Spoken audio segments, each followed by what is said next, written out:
अस्सलाम वालेकुम दोस्तों। जनरल अयूब खान अपनी आप बीती फ्रेंड्स नॉट मास्टर्स में लिखते हैं, मैं 5 अक्टूबर को कराची पहुंचा और सीधा जनरल सिकंदर मिर्जा से मिलने गया। वो लॉन में बैठे हुए थे, तल्ख, मुफक्किर और मायूस। मैंने पूछा, क्या आपने अच्छी तरह सोच विचार कर लिया है सर? हाँ। क्या इसके सिवा कोई और चारा नहीं? नहीं, इसके सिवा कोई और चारा नहीं। इस गुफ्तगू के 2 दिन बाद 7 और 8 अक्टूबर 1958 की दरमियानी शब पाकिस्तान के पहले सदर जनरल सिकंदर मिर्जा ने आइन मोतल, असम्बलियाँ तहलील और सियासी जमातें कल अदम करार देकर मुल्क की तारीख का पहला मार्शल लॉ लगा दिया और उस वक़्त के आर्मी चीफ अयूब खान को मार्शल लॉ एडमिनिस्ट्रेटर मुकर्रर कर दिया। नाज़रीन, जैसा कि होता आया है, आखिरकार सदर मुल्कत की महलाती साजिशें खुद उन्हीं पर भारी पड़ गईं। उसी अयूब खान ने मार्शल लॉ के 20 दिन के अंदर अंदर सिकंदर मिर्जा को जहाज में लदवा कर खला में तो नहीं, अलबत्ता पहले कोयटा और फिर बरतानिया भिजवा दिया। आपने देखा होगा कि ये स्क्रिप्ट भी पाकिस्तान में इतना चला है, बल्कि घिस पिट गया है कि जो जिस आर्मी चीफ को लगाता है वही उसके कदमों तले से कालीन खींच लेता है। तो कौन थे ये मुबैना बाज़ंतीनी महलाती साजिश साज सिकंदर मिर्जा, जिन्होंने पाकिस्तानी वज़ारत उज़्मा को धोती बनाकर रख दिया था? उनके तारुफ में सबसे पहले जो बात कही जाती है वो ये है कि सिकंदर मिर्जा मीर जाफिर के पड़पोते हैं। वही मीर जाफिर जिन्होंने 1757 में प्लासी के मैदान में बंगाल के हुक्मरान सिराजुद्दौला की अंग्रेजों के हाथों शिकस्त में कलीदी किरदार अदा किया था और जिनके बारे में इलामा इकबाल कह गए हैं, जाफर आज बंगालो सादिक आज दकन, नंगे आदम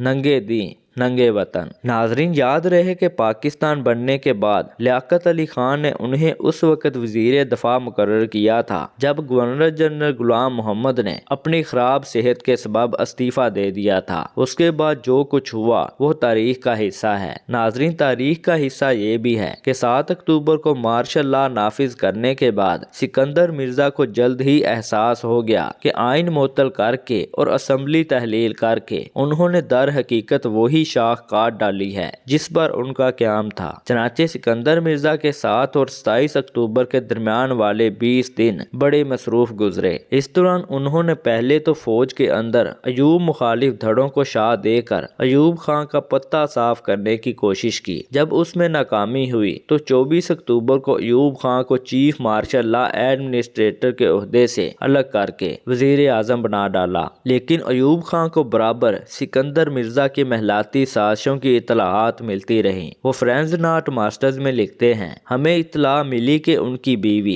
यानी बेगम नाहिद मिर्जा उनसे हर वक्त लड़ती झगड़ती रहती है कि जब तुमने एक गलती कर ही दी है तो अब अयूब खान का भी सफाया कर दो। अयूब खान अपनी किताब में मजीद लिखते हुए बताते हैं कि मैं उनके पास गया और कहा, आप चाहते क्या हैं? सुना है आप फौजी अफसरों की गिरफ्तारी के हुक्म देते फिर रहे हैं। उन्होंने तरदीद की, आपको गलत खबर मिली है। मैंने कहा, देखिए ये अय्यारी और चालबाजी खत्म कीजिए, होशियार रहिए, आप आग से खेल रहे हैं। हम सब आपकी वफादारी का दम भरते हैं, फिर आप ऐसी शरारतें क्यों कर रहे हैं? चनाचे अयूब खान ने भी उसी वक्त भांप लिया कि अगर आईनी शाख नहीं तो फिर सदारती आशियाना कैसा। 27 अक्टूबर की रात जनरल बर्की, जनरल आजम और जनरल खालिद शेख सिकंदर मिर्जा के घर पहुंच गए। सिकंदर मिर्जा के मुलाजमों ने बतेरा कहा कि साहिब इस वक्त आराम कर रहे हैं, लेकिन जनरल इतनी आसानी से कहां टलने वाली कौम है। उन्होंने स्लीपिंग गाउन ही में सदर से पहले से टाइप शुदा इस्तीफे पर दस्तखत ले लिए और कहा कि अपना सामान उठा लें, आपको अभी इसी वक्त ऐवाने सदर से निकलना होगा। सिकंदर मिर्जा ने अपने ओहदे के बारे में कुछ बहस करने की कोशिश नहीं की, लेकिन बेगम नाहिद एक बार फिर ज्यादा मुआमला फहम साबित हुई और उन्होंने सिर्फ इतना पूछा, मगर मेरी बिल्लियों का क्या होगा?